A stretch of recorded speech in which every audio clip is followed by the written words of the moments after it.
Как ще решиш проблема? Може да решава това, който има пари, бе. Щом нямаш пари, какво ще решиш ти, бе? Ти нямаш право да решаваш. А ти ще отидеш да взимаш решение. Ти нямаш пари, па ще се измъкнеш след това.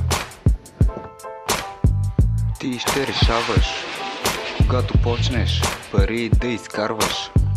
Ако нямаш ти пари, няма жени. Нямаш ли пари, няма треви.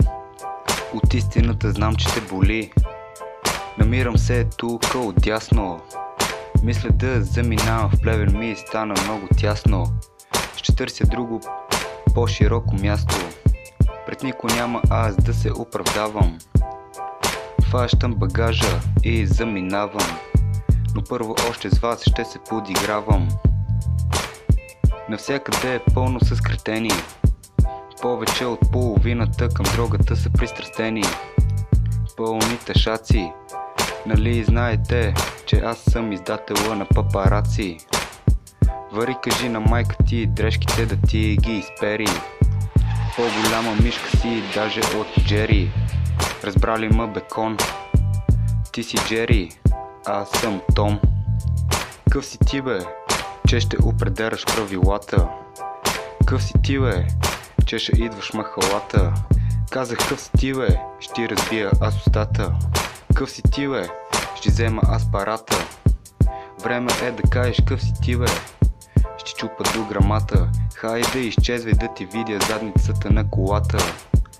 Абе къв си ти, бе, трябва по-добре да ти обясня нещата. Пала си където искам аз тревата. Да влезна в играта, първата ми стъпка ми беше най-голямата тръпка. Втората ми стъпка, тогава направих най-голямата си врътка. Третата стъпка, загубих аз парата.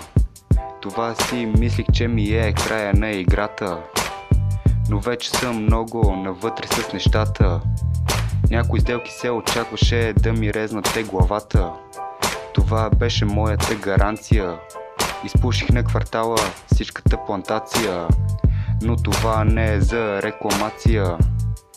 От чеченеца хита.